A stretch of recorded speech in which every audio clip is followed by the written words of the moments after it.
Today, in social studies, we have read through the whole thing.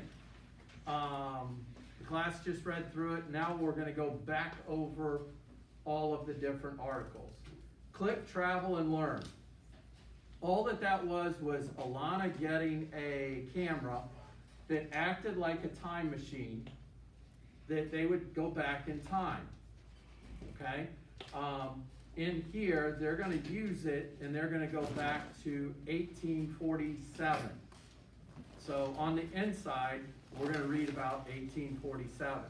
But they're going to use this camera in all of the weeks ahead. All they're going to do is set certain dates and times and go back. If we were to set a date and a time in here, and we had the camera, let's say we had this, and this was the camera, and we put in there, Mr. Mink puts in September 11th, 2001. And we go back, and we would find me, okay? And at 8:45 in the morning, I was driving to work. At that time, I worked at a place called Altel, and we sold cell phones. I sold cell phones. And I was on my way to work, and I was sitting at the intersection of Bel Air Road and US 19, and across the radio, I'm just sitting there listening to my music on the way in, and they broke into the music in the middle of a song. And they said, attention, we have a news break. There has been a airliner that has crashed into one of the World Trade Center buildings. And it has caused a great explosion. That's all that we have for right now. So I went into work, which was just around the corner, went into the back. It's the employees' room that we have back there. And there's a TV, there's a refrigerator, sink, microwave. It's where we would go have lunch so that we're not eating in front of customers out in the front. It's in the back of the office. And so the TV was on, and it's showing this great thing. It was on all the news channels. And so whatever you saw was that. And then I'm sitting there watching it, and it's like, hey, wait, look, guys. And here comes another plane, crashes into the other one. I saw it happening as it was doing it on TV. And next thing I really remember, I sat there, watched it, and I remember sitting there, wait, look, one of them's moving, wait, and it fell. The whole one of the World Trade Center, the whole thing fell. And it wasn't much longer that we saw the next one fall. Because what happened is the plane went in, and from the fuel or whatever, it burned and incinerated everything in there, creating a gap. And so what was on top was coming down, and when it came down, it just crushed everything underneath it. And they were sitting there, the announcers were like, there's such a huge loss of life. And you could see where there were some people that actually jumped out of the building, and you know that they never made it. And then the next thing I remember seeing was the president was here. He was down in Sarasota, just south of here, on the other side of the Skyway Bridge. He was there at an elementary school. He had popped in there, and they had set it up, and he was there, and he was sitting there watching some kids read. It was like some second or third graders that were reading at this elementary school. Secret Service guy came up from behind him and whispered something. And he sat there, and he shook his head, and then it was like 2 minutes later, the Secret Service guy came up again and said something, and he said, hey, I'm sorry, I've got to go. And he took off. And he went out, got in his limo and his escort, and they took him back to Sarasota International Airport that's down there and flew him out. And at that time, they then shut down all the airports. It didn't matter if it was Tampa International Airport, which is the big airport where United, Southwest, Delta, all the airplanes come in, the big ones, or if it was like the one up on Hercules, which is just a little one with the little airplanes, little Cessna airplanes and little helicopters. Everything was shut down. And at that point, parents were going to schools. And it was barely noon, right around noon. Parents were going to schools, picking their kids up and bringing them home. And people were going home to be with their families. And you would walk outside and there were no airplanes. None whatsoever. And it's disabled a lot of traffic too, because right now if I were to go online and order something from Amazon, it would be shipped out and I can get it in 2 days. Or some things you can get within a day. Well, all of a sudden, that came to a halt. In order to get something that came from Tennessee, they couldn't fly it. It had to come in on the ground. So they had to put it on trucks and ship it in. Did a lot of things slowed down and changed. And this was all part of that 911. But I remember walking outside with my wife when I got home, and we would just sit out there and look around, and it was just eerily quiet. Because normally where I live, the Coast Guard planes go back and forth from St. Pete Clearwater Airport. They fly out of there, there's a base there for the Coast Guard. And they fly out and they go up and down the coast and watching for things, rescuing people, things like that. They weren't even flying. There was nothing in the air at all. And it was just really weird. And then that night, all you saw on TV was, I mean, any station you went to, it was talking about New York City. It talked about the Pentagon, because the Pentagon was also hit on the side, and about another plane that got taken over and crashed in Pennsylvania. So there was like four of them that they had that were taken over by these terrorists. 2 of them crashed into the World Trade Centers. 1 crashed because people took it over and crashed it in Pennsylvania, and the next one crashed into the Pentagon, which is where Penta is 5. We'll learn that later in math. That's where the Army, the Navy, the Air Force, the Marines, and the Coast Guard, the 5 branches of the armed forces, that's where all of the heads are. And so that was one of their sites. It just came up a little short and crashed into land and then went into the side of it. So that was one that I told you about in here. If we clicked and went back to September 11th, you guys I know have a project for Mrs. Galley that's due Friday on that. The next section down at the bottom is text messaging. Today it's Morse code. Today we would do this, use a phone. I would sit and text message my wife, text message Mrs. Galley, say hey. But back then, messages were sent through, they had what was called Morse code. They couldn't spell things out, so they sent it in code. 3, and we'll go over that later in another part here, in the technology part.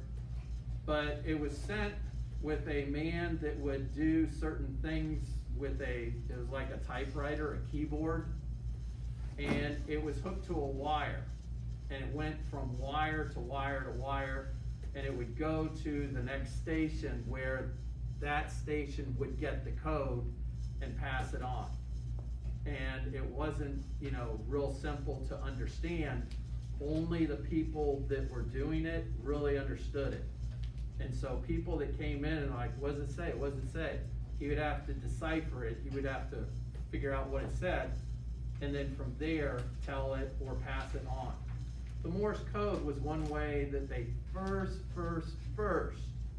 started sending messages over big distances, okay? On the inside, we go back to 1847. That's where Alana and Jackson went to from the camera. In 1847, they get to Tallahassee, okay, which is our state capital, and they meet a Mr. Mosley, who is the governor at the time. He talks about Florida and how Florida became what it was. Florida in that time was a lot bigger, okay? In fact, Florida really went all the way over to the Mississippi River, okay? Where it doesn't do that now because you got Alabama, Mississippi that are in between there. But that was the way that they did it. And they also split up land according to where natural boundaries were.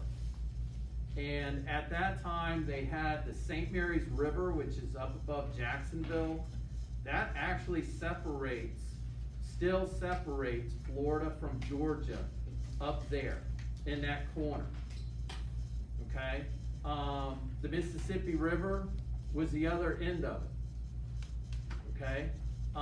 If we were to go out on the field out here, the soccer field, at the end of the soccer field, sure, there's a fence. What's just beyond the fence? Nope, it's not a road. Like a river thing? It's like a river. It's a stream that goes through there. That's the border between our land here and across the stream. That's the end of our property. And that's the way they did things here. A lot of it was done by where rivers were or where mountains were, okay? Sure enough, when you get to the Pacific Ocean, you get to the Atlantic Ocean, the Gulf of Mexico, well, that's the end of it. You only own the land, not the water. So that was what they talked about there. They also talked about Andrew Jackson, who was the first, what they called military governor. And he came in and cleared out a bunch of the Seminole Indians and told them to go west of the Mississippi. They had some land out there for them. Basically, they were clearing the Indians out so that the other people could come in, the settlers could come in and settle the land. Some of the Seminole Indians did that, some of them didn't. The ones that didn't stayed here, and Chief Osceola was the one that became the chief or the leader of them all. And he revolted against giving up his land. It's like at your house, somebody comes by and says, hey, you gotta move, we're taking your land, we're taking your house. Like, wait, no, it's our house. You can't take our house. And they're not paying you for it or anything, they're just saying, hey, Joseph, time to move. You're going west of the Mississippi. We got some desert land out there, and that's where you're gonna move to. Take you and your family, and you live on this barren desert area. Okay, we're taking over your house, we're taking over your land, your pool, everything. Okay, and the Indians, some of them didn't want to fight, and then some of them said, no, this is our land, you can't take it. And so they fought them. And in this fight, a lot of them died. Now, they tricked Chief Osceola. They said, hey, you're gonna come sign, you wanna sign a peace treaty. It wasn't a peace treaty, it was a trick. He came in to sign it and they captured him, they put him in jail.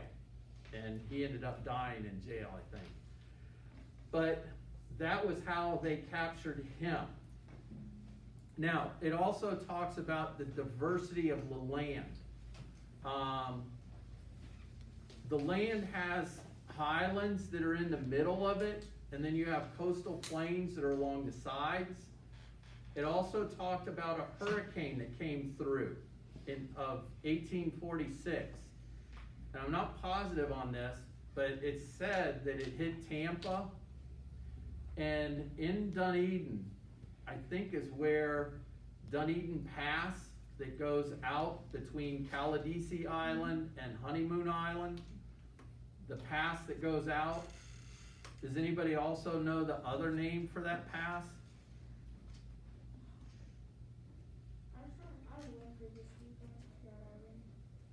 It's also called Hurricane Pass. And I think that was the hurricane that created that pass. In other words, Caladesi Island and Honeymoon Island were one island. And when that hurricane went through, it split the island in half, creating the pass that goes through there, creating the way to get out of the intercoastal out to the Gulf. That's when it was created. Now, let's see, there were some of the Indians that didn't leave, that didn't get captured with Chief Osceola. And they stayed here, they hung out, they hid down in the Everglades, the swamps, because Andrew Jackson and his troops weren't gonna take their horses in and take their people in there, because there were alligators, there were snakes, there was all sorts of things, and they couldn't really, attack them or go after them in those swamps. So they ended up just leaving them there and letting them have it. On the left, we had the American character, and that was about the leadership of Chief Osceola, and he was the one that led all of these attacks. Then we had early communication, trade and technology, the Morse telegraph. This is the actual machine that they would type everything in and send it in code. And the code would have ... which was, you figured it out in here, was the H. Then you had a dot, that was the E. Then you had the dot, dash, dot, dot, that was an L. And then we had 3 dashes, was the O. Okay, and that was how they did that. Culture, they talk about manifest destiny. That's gonna come up again later in another one. But basically, this is, people started out along the east coast of the United States. That's where the 13 original colonies are. And after a while, there got to be so many people that they started moving inland. And they got to the mountains, and they went over the mountains, and they just kept going, and they kept moving the Indians that lived there farther and farther away. And that was part of the manifest destiny, spreading a good way of life. That was their question. The last part was about Andrew Jackson. Andrew Jackson is noted for having a scar on his face. And he got that scar when he was told to polish somebody's shoes, and he said no. And he was struck with a sword, and it left a big gash. And back then they didn't have plastic surgery, they didn't have a lot of the things we do today. They sewed it up, but it still left a scar. But he was the 7th president of the United States. He was one of the first governors of Florida. And he did not like the British after that British person struck him with that. And so he also was big in the War of 1812 that pressured the British and Spain to give up their claims for Florida and get out of here, because it was too hard for Britain and Spain, being way, way over there in Europe, and try and watch over the state of Florida over here. So he was very instrumental in that. And he was the one that was known for capturing Osceola. He had the nickname, what was his nickname, Joseph? Old Red. Old